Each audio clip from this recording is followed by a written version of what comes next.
sole responsibility of the community producer.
Maybe, or Geraldo Rivera's stunt.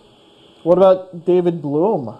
That was kind of sad. How about the vicious anti-Bush slant on all the media at all these press conferences with the military guys? Oh, it was just miserable. How about this Rail guy? It was Ted Rail that Jason, I know, is not too fond of. Why do you keep sending me that guy? Why? I don't want to read his crap. Who's Ted Rail? He's a nut. He's editorial. Oh, one of the conspiracy theorists with no evidence? After Saddam, the Deluge. He's a reporter, I think. He's the author of a book called Gas War, The Truth Behind the American Occupation of Afghanistan, right. An analysis of the underreported Trans-Afghanistan Pipeline Project and the real motivations behind the war on terrorism. Okay. Listen. All right, these are some of his headlines. How we lost the Iraq War. Okay, so he's living in the same universe as the Iraqi information minister. Apparently not. Too bad he's not. He could have done really good PR for Hitler in the 40s, too. The moron majority, I can only assume what that's about. Mm-hmm. The Iraq, how to salvage the Iraq debacle. Well, I think we salvaged it pretty well. I think 3 weeks is a pretty good take for what was claimed to be one of the most elite fighting forces on the planet.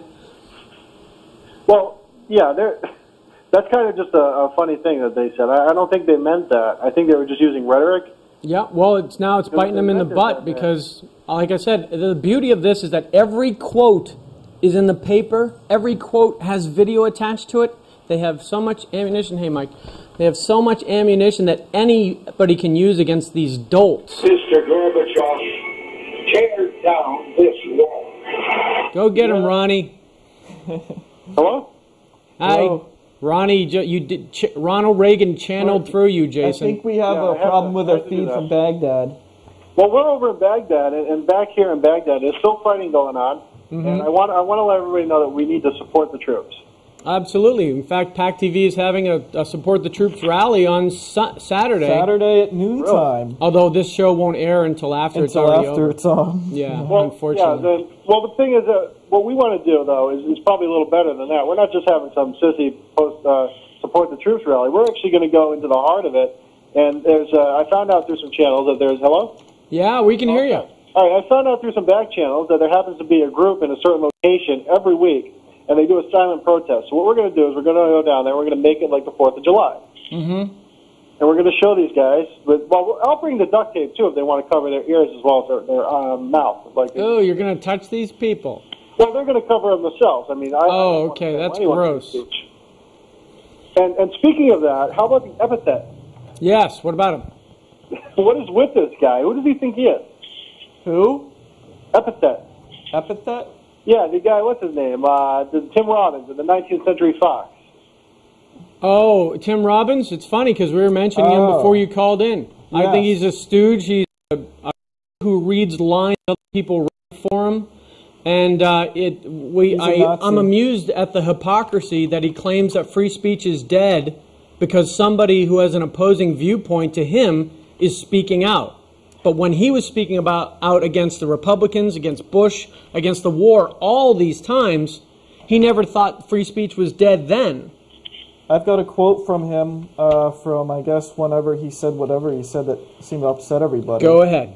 This is from an Associated Press entertainment report. Okay. A chill wind is blowing in this nation, Robbins told a National Press Club luncheon Tuesday. Every day, the airwaves are filled with warnings, veiled and unveiled. I guess it's veiled and unveiled Yes, threats. it is. Veiled and unveiled. Spewed invective and hatred directed at any voice of dissent.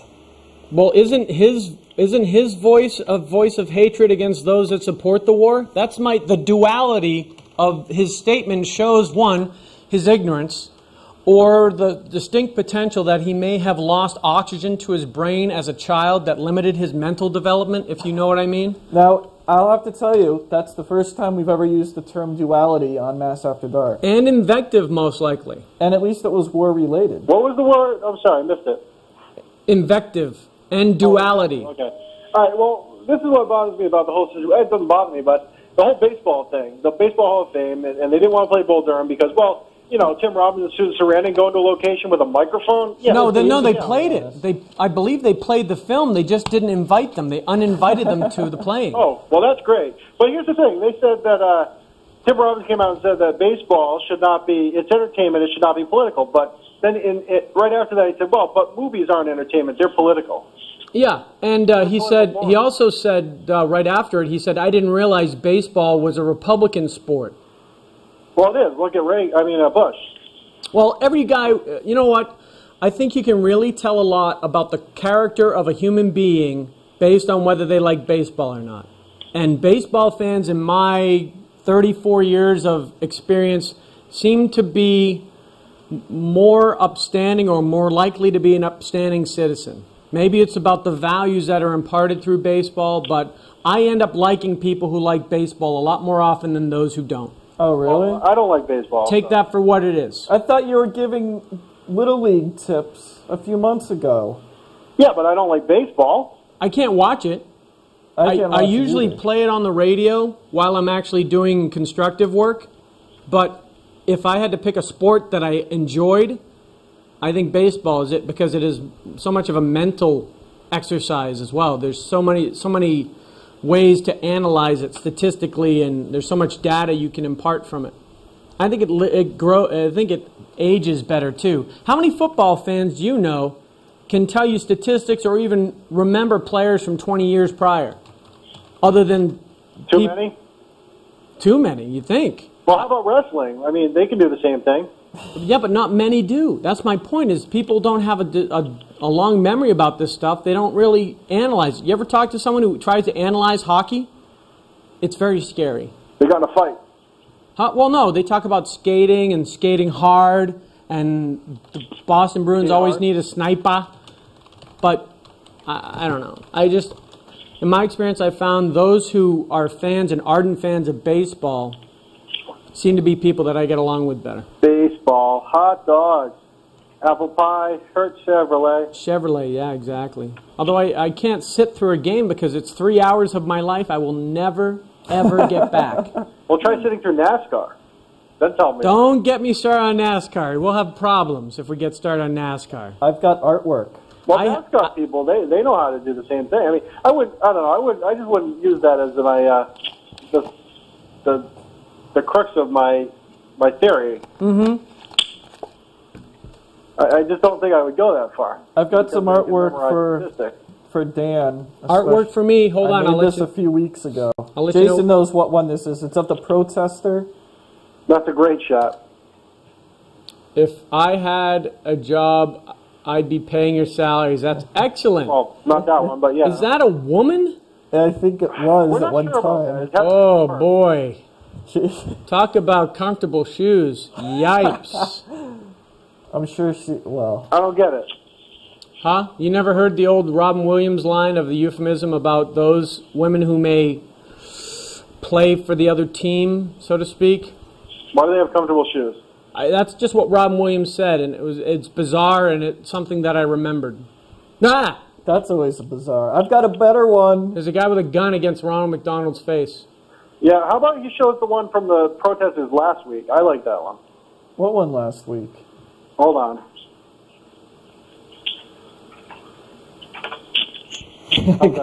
This is behind This the is probably scenes one here. that We're doing a That little bit Dan's of seen. back channel work here. Yeah, this is We've behind got the scenes at Mass Jason and I have an out-of-band link set up between here and Baghdad. The official, oh, that's beautiful. I like the Democratic Party seal.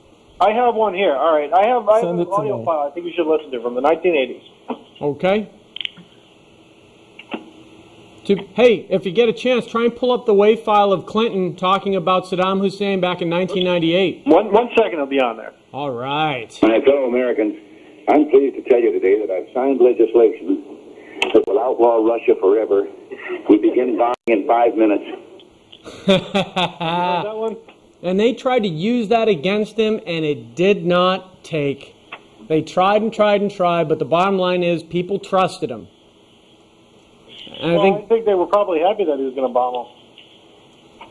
well, yeah, back then, that was the, what was that, 84? Cold War. No, in 1984 was when he made that statement. Yeah, in the Cold War. Yeah, yeah. That's I Ronald remember all being that carried. time when we hated the Russians. They hate the Russians.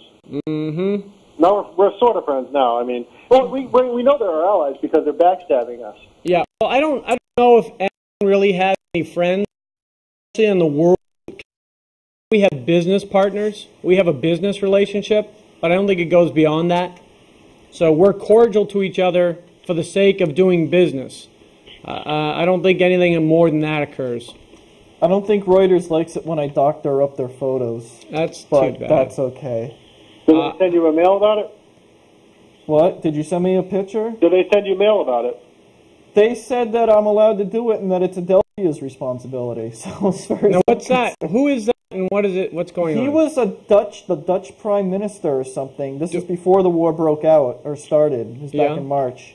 And the protest anti-war person doused him with red paint. Oh. Or as I like to put, he's got a little ketchup bottle. I see in the his Heinz hand. ketchup bottles, yeah. Yeah, see? That's the new see kind that, that are flipped upside down. I can't see these images, but did you see that Bill O'Reilly came in right after us in the rating war? Right after us. Yeah. Well, you're doing really well. The beautiful thing is, I think, is that CNN really got put on the map by the ratings they got during the coverage of the 1991 Gulf War. Yep. And they said, CNN, we're for news, blah, blah, blah, blah, blah, all this talk. Fox has kicked their ass royally. But It's the problem by... is it's got Bill O'Reilly. I mean, Bill O'Reilly is like not a very good person we want to have fronting for us conservatives. concur. My feeling of Bill O'Reilly is he's generally uninformed. Take the Red Cross to task, and he does have that open invitation to Jesse Jackson to explain where he gets his money from. So there are things he does that I like, but I don't want him fighting for me because he just comes off like a doddering old fool who spouts off against he doesn't know anything about. He ended up getting on a couple topics that I happen to know a lot about. I don't even remember what they were, and he came off as totally uninformed on the subject, just making snap judgments when it was obvious he didn't really know anything about what he was talking about. And that's why I wouldn't want him fighting for me, because he's not doing enough research on those things. But he does do things I like. There's a picture on Fox of like some terrorist guy or something picking his nose. Really? That's cool. Yeah. Oh, on Fox News right now? Yeah, Mike might like that. But it's brought down. I'd have to patch it in. One and- picture over, it's got Susan Sarandon and Tim Robbins. Okay. But epithet. Yeah. Well, all you need to know about Susan Sarandon or anyone in general is when your own flesh and blood, your own mother, isn't all that high on you, then you've got issues, severe issues. Because I don't know if you've heard anything about it, but she has an adopted kid or one of her own children that she has been trying to brainwash anti-anything conservative, anti-war, anti-everything that goes on in the government as long as there's a Republican in charge. And they were at Susan Sarandon's mother's house. Susan Sarandon's mother just so happens to be a conservative. And I guess the kid asked her, Susan Sarandon's mom about the war, and it just got really, really messy. But Jason, what's on Fox News right now? On Fox Yeah. Talking about or the website? on the website. Oh, that's Matthews right now. So anyway, Susan Over here. Sarandon's mom publicly replied and said, I can't speak for her political views because I don't really agree with them. I don't, and she implied, I don't know where she got that from. But when your mom's not that high on you, there's any criticism I might levy against Susan Sarandon doesn't really hold up much, doesn't mean much compared to her own fledged criticism of it. No. If you have Dixie Chicks and the Pope against you, yep, that's when you need to watch out. Oh, well, Michael Moore... Dixie Chicks. Has Michael Moore totally dropped off the face of the earth already? Does he even exist? I got a picture. Yeah, you might need that. You might have to start putting that on milk cartons because I haven't seen hide nor hair of him. He was on CNN a few days after that incident. Yep. Is that Michael Moore there? No, that's a picture from Mardi Gras? Yeah. Okay. You're what are we good. talking about again now? I forget. What's that? I forgot what we were talking about. Michael Moore, Dixie Chicks. I was talking about Susan Sarandon. We were starting on Tim Robbins. I already forgot about that guy, Michael Moore. Michael, he doesn't exist. Jason, let me tell you something, a little personal thing about Jason that you probably won't want to discuss on the air, but that's a good setup, Mike. Yeah. Well, then don't do it. Exactly. Jason was so upset about that Michael Moore thing. Yes. That he couldn't sleep for like a 24-hour period. Actually, no. This is the one that he's talking you're technically about. Incorrect. You're technically incorrect. What I was upset about actually that day was the terrorist thing. I mean the POW thing. Oh. That's what upset me. What about POWs? Icing on the cake. So, how about the fact that they paraded him around? I think, much defining moment. Consider the source. Did you think that they would do anything less than that? These people are not human. That's the thing. When everyone who's anti-war is saying we have to deal with them diplomatically, we should go through diplomatic channels, diplomacy. You ever try and be diplomatic with a rabid dog? Doesn't work. Or a snake. You ever try and convince a snake not to slither up to you and try and bite you? It doesn't work. You cannot reason with the unreasonable. The problem that we have is that we take, and I don't think Bush makes this mistake, but other people make this mistake. We take it as for granted that we're actually dealing with civilized people, and we're not. I don't know if we do or if these guys, the military leaders, are on very, very short leashes.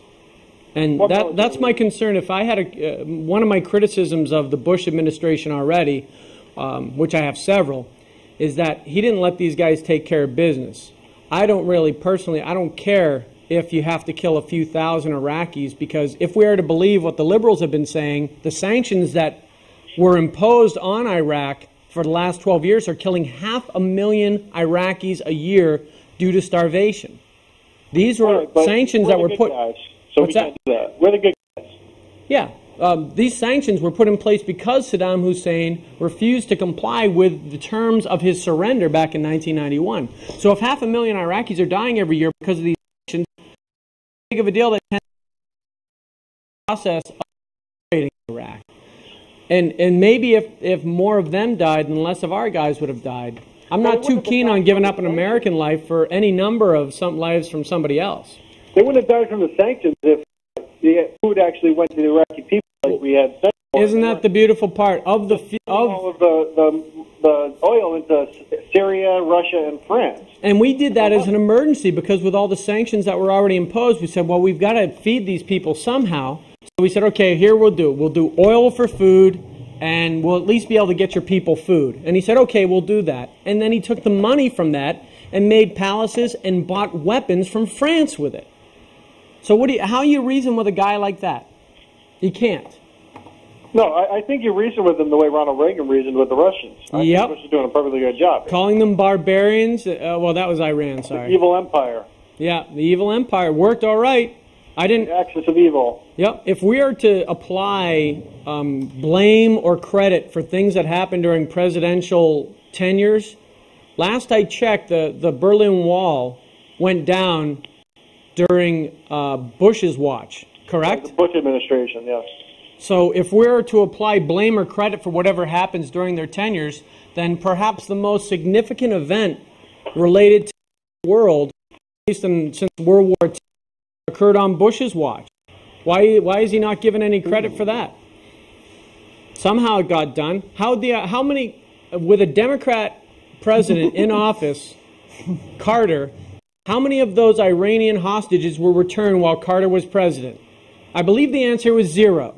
It was only when a Republican, Ronald Reagan, said, well, if they don't return them, I'm going to bomb those barbarians into the Stone Age.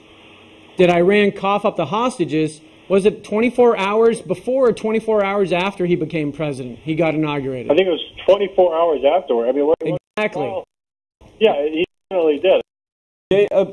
Enrique disagrees. With what exactly? The great Enrique hasn't had a fact on his side in about 10 years, though. Well, he might. What's the evidence? Well, it depends on what he disagrees with. I would disagree. He said it wasn't 24 hours. I was in. The process of releasing him was during his inaugural speech. Wow. There you go. What is it? It was during his inaugural speech, Rich says. Oh, it's even better. Yeah, that's the argument. You gotta do it more time.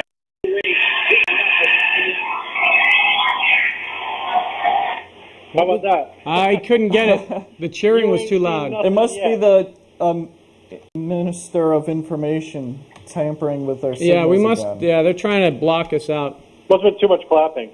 Yeah. So what? Well, how much time do we have?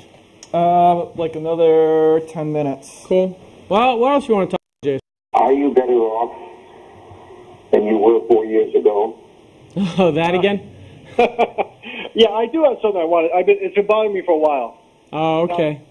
We have an $80 billion trade deficit with China. Yep. These people are evil, just like this Iraq situation. Oh, God. Don't even. I say we go after China next. You're going to give me indigestion. Don't even get me started with all the billions of dollars of foreign aid we pay out to all these countries just to have them not support us, just to have them not help us, just to have them commit. You're getting off track. I'm talking about China. Well, even China, we're in bed with China. Everybody's in bed with China because they have 1 billion people there, and every business wants to sell stuff to them. We're trying to move manufacturing jobs to China using free enterprise, and both parties are implicit in it. Look at what Clinton did with China. He was taking from the Chinese. It was investigated, proven. The Republicans are using big business, getting business deals in China. In fact, Intel, the company I work for, already has a plant in China. I think it's an assembly plant, and we're working on getting a factory in China because the labor's cheaper. And there are 1 billion people in that country that you can directly sell product to. So attacking China, I don't think will not happen for a long time because and both parties will compromise their values for money. It just seems to me one party compromises their values a little more quickly, but in the end, they both will bow to the mighty dollar. They both bow to business first. Oh man, I crashed the inscriber again. You crashed it again? What font file did you put in this time? I just put in too much of... Oh wait, I got it back. I think. So China I wouldn't go with because I don't think we get a lot of support with China. Syria, different story. The best part about going against the remaining Middle East nations will realize for sure that we're not messing around. And people like Saudi Arabia, they're smart. Probably 1% of that population has all the money in it, the royal families. They have all the money in Saudi Arabia, and they realize that if they ever went to a democratic way of life, they'd get hung and hanged in the streets. So they play ball with the United States more quickly than the other nations do because they realize how much they have to lose. I have to say something. Before the show, though, I'd say I believe I'm going to do something that a liberal will never do, and that is I'm going to admit that I was wrong. Well, actually, I'll admit that I didn't know in the first place, but it was January 20th, 1981, and it doesn't have a time, but that's when the Iran hostages were released. So that was the day before then? January 20th would be the inauguration day, isn't it? I thought it was the 21st. Oh, well, maybe it is. According to the Constitution. I mean, maybe they did it on a different day, but... I can't recall, but I think the point, the main point is that as soon as Reagan came in power, they coughed up the hostages. And for the prior 400 and something days before that, 493 days, I can't even remember anymore, it was no go. So what does that tell you? Well, just in Carter's defense, he did send all the force in. It's just that there was unfortunate problems with that. Yeah, well, no, he did give it a shot. I'm just saying that when Reagan did it, Iran willingly gave them back. Instead of us taking them back, Iran gave them up because they knew what was going to happen next. And I just, spare the rod, spoil the child type concept. I think there are some times you need to be firm with them. And you can't threaten somebody when they do something bad and say, I'm gonna do something to you, I'm gonna hit you hard if you keep doing this, and then let them keep doing it without hitting them hard. They're gonna realize that you're a paper tiger, your words have no meaning. So sometimes people need to know that you're serious. Their words have no meaning because they live by the poll. Live by the poll, die by the poll. And both political parties do it to differing degrees, and I am totally against that as well. When you're elected, you're put in charge, and you have 4 years to do what you think is right. And if the majority don't think that you did a good job, you'll get voted out. But I don't like this whole polling thing week by week, day by day, to determine what your policy is going to be. They had that choice. What are the debates for? What is a political platform for? It's going to change your mind depending on what the polls are a year from then. Who do you know when you don't really know who you're voting for when these guys will change their policy based on what a poll is. And both parties do it, and I'm opposed to it in both ways. Let them be in charge. The American people change with the wind, basically. And that's why they're not in charge. Strong leaders. The definition of a leader is somebody who'll do something that nobody agrees with at the time because he knows it's right. I concur wholeheartedly. A leader leads, followers follow. You don't go to the followers to find out what you want to do next because they're looking for someone to lead them. And that's why I like convictions. They don't match my political beliefs. As long as someone, you know where someone's coming from every time you talk to them, they have the same opinion about a subject, they hold to their beliefs and their values, regardless if I agree with them, I respect them because of it. It's the people who vacillate and they flop with whatever the polls do that I really have no respect for, and they have no intellectual credibility in my opinion. We're almost out of time. Almost out of time again. Can you believe this, Jason? Time sure flies. I think we need to... much like the pig flies. I think we need to wrap it up with a nice, good quote here. Hold on. You got another quote? Well, I don't think I can do one, but I got a good one. Jason has a poster of Ronald Reagan on his wall. Does he? I don't know where it went. I do have one. I admit that. I actually still Bush, George Bush the 41st. I have a postcard with him on it. The evil one?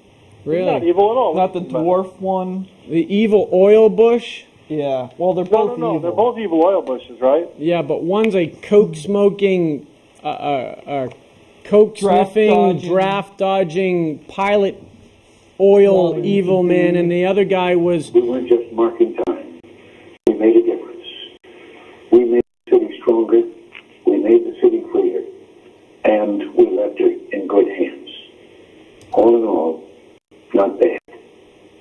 There you go. Now, what was that concerning? That was Reagan when he was leaving office, his farewell speech to the people. 1988? Yeah, I think he goes on in that when it talks about the shining city. Well, I think it's easy to give a conciliatory speech when your vice president is taking over, but 1988 I don't remember being too bad. I didn't have a high-paying job, so I don't really remember what the tax rate was. What was the tax rate? He made double the taxation. Yeah. We're out of time. It's still not fair. So I'd like to thank our From Baghdad report from Jason. Thanks, Jason. Isn't it great? I told you so much. I know. There's a lot going on over there, and I must say that it actually sounds better than a lot of the reports I've heard from there. Sound really crappy, and there's a long delay. Somehow we've overcome that with the Pop TV. One of the best guys died. Sadly. Yeah. Yeah, I know. That was sad. So there was no way I could give him a tribute on this show. That would be appropriate. Not a fitting tribute, anyway. But anyways, I guess we'll see you next week. Sayonara.